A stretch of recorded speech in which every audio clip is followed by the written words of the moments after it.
Howdy y'all, Fast Force 289 back again. Today I was just gonna explain about the export brace and how you install it. I didn't do a video on that. Maybe in the future I'll show you, I'll take it out and show you how to put it in. But anyway, it's very simple. The factory has these in there and they're bolted in just like that. Just like that. It's just two-piece brace, one on the other side, just like it. All you gotta do is you take them two bolts loose, and them two back there, these are 9/16, and those are 5/8. Then you can pull these out. Once you get both of those out, you also have to pull this bolt here out to pull in the two shock bolts. Get the shock loose, take all three of these bolts out, and this whole cap comes off here. You do that to both sides. You get your export brace and lay up in there. And the best thing to do is to start your firewall bolts first. Don't tighten them, just get them started. Then you line these up. Get all these, make sure they line up good on both sides. Put your cap back on, bolt it down pretty tight. Don't ever tighten it because you don't want to strip it, obviously, but make sure it's tight because it is part of the structure of the car here. It gives it support. So make sure they're good and tight. Said same thing for both sides. Pull the cap off. You lay your export brace in there. Start your firewall bolts first. Get these lined up. When they're lined up, start them. And I'd go ahead and tighten after you get everything started. Tighten the firewall bolts all the way down. Then you come back one side at a time, tighten these down until they're good and tight. I bought this one from CJ Pony Parts. It was the more expensive one that they had because I wanted a good quality one. You see, it's pretty thick steel. I mean, it is solid. I mean, it don't give.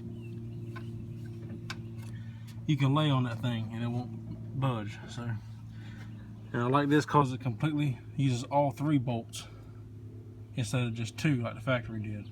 It's a thicker steel than the factory. I'll show you one more time to see how thick this steel is versus this one. Pretty big difference. So you got thicker steel, it's got better ridges in it than the factory. You see, it's more of a flat with a couple ridges.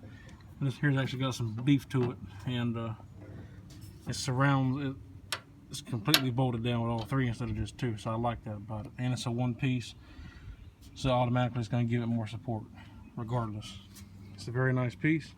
Anybody with 65 to 70 Ford Mustang should consider getting one if you don't already. I tell you, it did make a difference in the way the car drives and handles. It drives better. I notice in corners it handles better.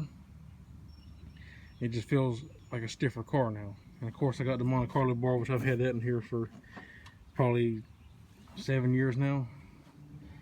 Pretty long time, and it works good. And I got really lucky on this car as far as installing these, because some people have problems installing their Monte Carlo bars or the export braces because of the cars are in a wreck, or just the fact that they're 40, 50 years old.